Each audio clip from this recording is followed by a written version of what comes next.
Hello class 6। कैसे हैं बच्चों? मुझे पूरा विश्वास है कि आप अपने घर में स्वस्थ व सुरक्षित होंगे। बच्चों, आपने देखा कि मैंने अपनी पिछली वीडियो में आपको हिंदी साहित्य से पाठ 1 बढ़े चलो नामक कविता का वाचन करवाया था और साथ ही मैंने पूरे पाठ का सार भी आपको समझाया था। मुझे विश्वास है कि आप लोग अच्छे से पाठ को समझे होंगे और आपने घर पर इस पाठ का वाचन भी किया होगा।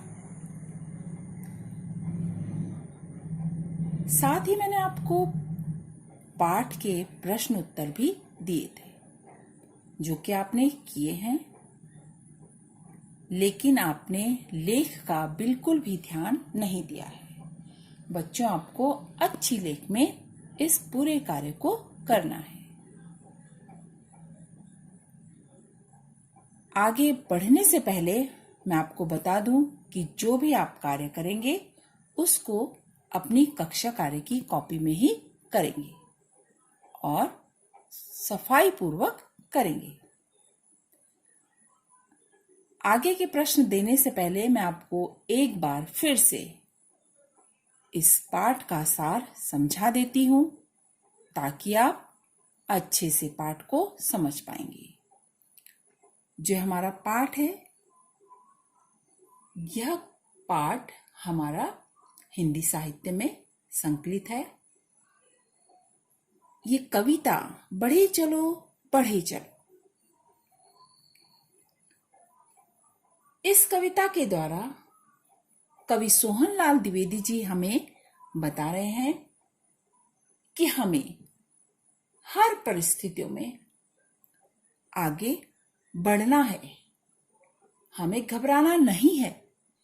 कवि कहते हैं कि चाहे अस्त्र शस्त्र जैसे सुरक्षा के साधन न हो, चाहे विपत्ति रूपी बादल घिर आए, हमें पीछे नहीं हटना है। हमारे समक्ष हिम शिखर भी आ जाए तब भी हमें डटे रहना है। हमें दुनिया के सामने एक नया उदाहरण प्रस्तुत करना है तथा अपनी स्वतंत्रता को कायम रखना है। चाहे हमें अपने प्राणों का भी बलिदान देना पड़े, परंतु हमें अपने देश पर तनिक भी आंच नहीं आने देनी चाहिए।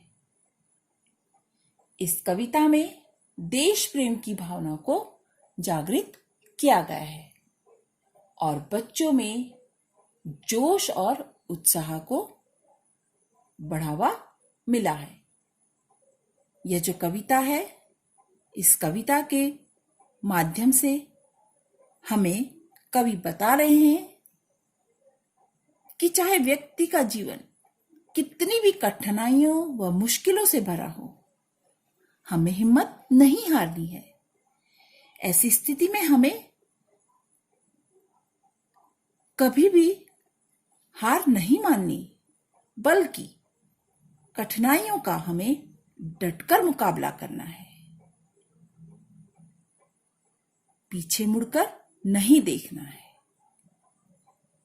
बच्चों, जो हमें कवि समझा रहे हैं कि यह कविता किस प्रकार से हमें आगे बढ़ने की प्रेरणा दे रही है। कवि कह रहे हैं कि चाहे अस्त्र शस्त्र न हो, हमें डटकर रहना है।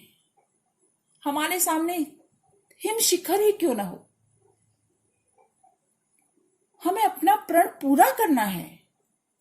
चाहे बादल छाने पर भी हमें घबराना नहीं है, बल्कि डटकर हमें परेशानियों का सामना करना है, मुकाबला करना है। चाहे आकाश आग उगलता रहे तो भी हमें अड़े रहना है, वहीं पर गड़े रहना है और आगे को बढ़ते रहना है। हमें पीछे नहीं मुड़ना है। समझे बच्चों? यह कविता हमें निरंतर आगे बढ़ने की प्रेरणा दे रही है। ठीक इसी प्रकार आपको भी अपना एक लक्ष्य बनाना है। जब तक आप अपने लक्ष्य को नहीं पा लेते तब तक आपको आगे बढ़ते रहना है, हर परेशानी का सामना करना है। अब डट कर सामना करेंगे, आप एक न एक दिन अपने लक्ष्य को अवश्य पाएंगे। तो बच्चों, जो ये पाठ है, इस पाठ के प्रश्न उत्तर भी आप सफाई से करेंगे और सबसे पहले आप शब्द अर्थ को भी करेंगे। जैसा कि आपके पेज नंबर 8 में ये शब्द अर्थ दिए गए हैं। देखा आपने, ये सारे शब्द अर्थ हैं जो कि आपको अपनी कक्षा कार्य कॉपी में ही करने हैं। बच्चों, कार्य मैं फिर बता रही हूं, आपको बहुत सफाई से करना है और ध्यान से करना है, लेकिन सारा का सारा कार्य हमारा कक्षा कार्य कॉपी में ही होना चाहिए। ठीक है बच्चों, आप अपने घर पर रहकर कार्य सफाई से कीजिए और कविता को भी याद कीजिए। लापरवाही बिल्कुल भी नहीं, ना ही अपने स्वास्थ्य के प्रति और ना ही अपनी पढ़ाई के प्रति। ठीक है बच्चों, धन्यवाद। अब मैं आपको अगली कक्षा में मिलूंगी।